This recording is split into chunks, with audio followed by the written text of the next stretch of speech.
There are three core steps to building wealth: making more money, saving more money, and investing more money. And my goal for this conversation is to speak to each of these steps in a way that's easy to learn and understand. I'll break down why it's important and how to get started with very easy examples that you can implement starting today. Plus, I have a tool for you that will help lower the barrier of entry into investing and building wealth. And that tool is Wealthfront. Now, Wealthfront is a company that pioneered automated investing services, and they make it beyond easy to get started with not only investing, but also understanding what your money is doing.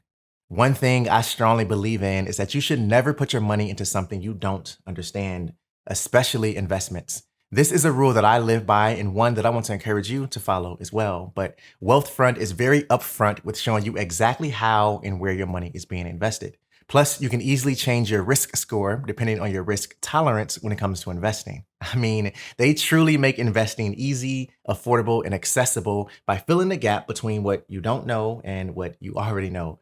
They also offer a range of investment accounts, which we'll talk more about later on in this conversation. So if you're interested in learning more, or if you're ready to get started now, all you need is a few minutes and $500 to open an investment account, and they take care of the rest.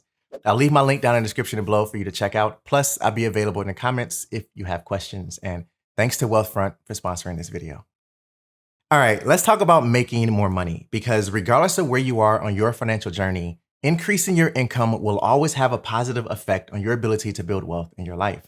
Now, in order to do this, I'd suggest having multiple income streams. This is the most fundamental step to building wealth, because not only will you be setting yourself up to have more money flowing in every month, but you'll also be protecting yourself because you'll never be dependent on just one source of income, for example, your job, to take care of you and yours.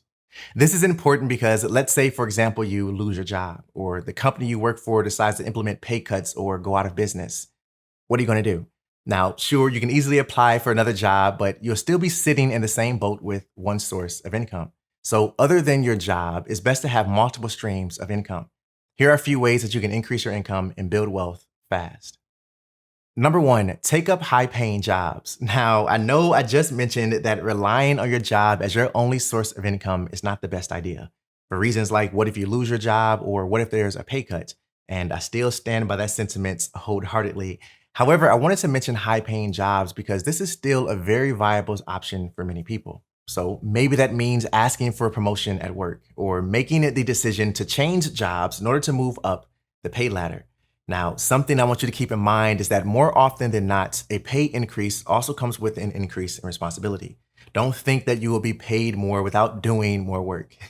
That's not how it works. So before you ask for that promotion or apply for that job, make sure you're willing and able to provide value in return for the additional pay. Number two, venture into business. The wealthiest people in the world are not employees, but business owners and founders. Therefore, if you have a business idea that can increase your income, get started. Now, let me be the first one to tell you, however, that entrepreneurship is not easy. It requires a ton of work and very long hours, especially in the beginning. And sometimes you might have to continue working that 9 to 5 until your business grows and makes enough to support you and the business itself. However, the income potential is essentially limitless. Regardless if your business is small or huge, as long as you're providing value that your customers need, you'll grow and make money. Number three, start a side hustle. Now, even if you have a job that pays well or has a track record of being pretty reliable, you still don't and shouldn't rely on your paycheck. So consider exploring your options for running a successful side hustle that can increase your income. Maybe you turn your talent or hobby into monetary value in your free time. Some examples include working as a virtual assistant, a freelance writer, editor, or designer, online or in-person tutoring and coaching, coding and app development, driving for Uber or Lyft. Maybe it's selling your baked goods if you throw down in the kitchen. Flipping furniture if that's something you're into. Or maybe it's starting a YouTube channel and a podcast if you love talking and have a valuable message to share with others. See, your options for starting and building a successful side hustle are endless. All you have to do is ask yourself, what skill do I have or what service can I offer that other people are already paying for or willing to pay for? Number four, lower your expenses and pay off debts. When it comes to increasing your income, most only think about ways to make more money. But I want to challenge you to also think about reducing how much money you have going out every month as an easy way to keep more of your money, essentially giving yourself a raise. So take a hard look at all of your monthly expenses and decide what can you cut and stop paying for. If it's debt related, devise a plan to pay it off as soon as possible because the math is simple. The less money you spend every month, the more money you keep. The more money you keep, the more money you have to put towards other things such as investments for your future. Now, I already put together a guide to frugal living, how to save more money, that I'll link to below. This is filled with ideas to help you lower your expenses and save money. Definitely check that out if you haven't seen it. Speaking of saving money, this is another crucial step to not only building wealth, but also financial confidence and financial security. Because having money saved is like building a house on a solid foundation. When it rains, you'll have nothing to worry about because you know your house isn't going anywhere.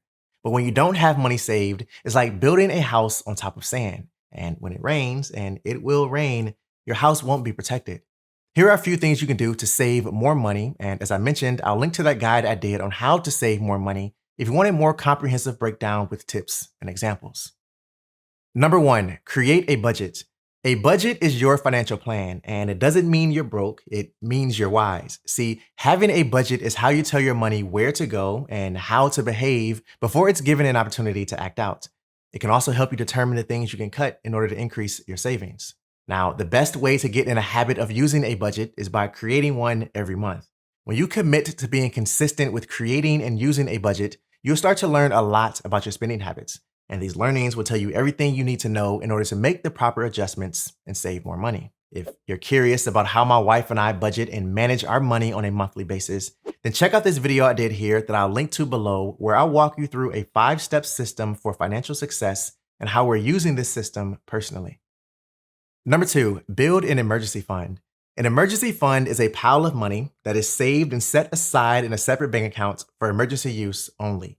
A general rule of thumb for how much you should have saved is 3 to 6 months of your monthly expenses. By doing this, you are ensuring that you will have the money you need to take care of your responsibilities in case of an emergency. You lose your job, there's another national pandemic, a car accident, medical emergencies where your insurance doesn't cover the entire bill, and so on are a few examples. Now, believe it or not, roughly 50% of Americans have less than 1 month of their income saved. That's just mind-blowing, and we can't blame anyone but ourselves. So if you want to improve your financial situation, start saving money now. Set up an automatic transfer from your checking to your savings and forget about it. Remember, saving small amounts regularly compound into a substantial amount over time. Number 3, live below your means. Overspending can drastically impact your ability to save money and build wealth. So if you frequently find yourself overspending and living paycheck to paycheck, then I highly want to encourage you to reevaluate your spending habits and cut any and all unnecessary things like eating out, buying designer clothes, gadgets you don't need, and regular vacations you can't afford. By doing this, it will allow you to regain control of your life and your money so you can set yourself up for financial success in the future. Now, once your debt is paid off and your emergency fund is in place with other monthly savings goals in mind, it's time to invest. When you invest your money, it can make you more money in return, much more than you would from a traditional savings account. Now, investing your income in the stock market and in real estate and retirement accounts like a 401k and a Roth IRA can build you wealth over time. Talk about changing your family tree. I mean, I don't know about you, but I have major goals and a plan to do just that for me and my family. See, something I've learned on this financial journey as my wife and I are starting to get more serious about our investing is that good investing doesn't feel like a roller coaster, which is why investing in a diversified portfolio is the best way to go. Now, without making this conversation too technical, I'll stick to the basics for now and talk about retirement accounts, 401k, Roth IRA, and if you're a business owner, a SEP IRA. A 401k is a defined contribution retirement account that employers offer to their employees. If you have a job, your employer probably offers a 401k plan where they match your contributions up to a certain percentage. Traditionally, a portion of your paycheck goes directly into this long-term investment account, and you cannot withdraw the money until you reach retirement age. And at that point, it will be taxed. A Roth IRA is an individual retirement account that allows for tax-free withdrawals once you reach retirement age. However, there are a few additional differences here, such as currently you are only allowed to contribute up to $6,000 into a Roth IRA. And unlike a company-sponsored 401k, you're not given a match by your employer because this retirement account is an individual account that you set up and open on your own, which you can easily do with Wealthfront. And a SEP IRA, which stands for Simplified Employee Pension Individual Retirement Account, is essentially the same thing as an IRA, except this account is limited to just business owners that have employees. Now, if you don't have a retirement account that you're paying money into consistently every month, then I highly want to encourage you to do so. Because not only are you putting money aside for your future self, but the money you put into these accounts can then be invested into the stock market through diversified, low-cost index funds where your money is making you more money. Now, if any of this sounds confusing to you, because I know it was for me when I first started out, then that is exactly why I mentioned Wealthfront at the beginning of this conversation. They make it easy to start investing no matter what your knowledge of finance is. They offer Roth IRAs, SEP IRAs, 401k rollovers, and a range of other long-term investment accounts that are not retirement focused. So if you're ready to start investing and building wealth, then learn more by clicking the link down below. Keep growing, keep learning, and always stay true to you. I'll see you in the next one. Peace.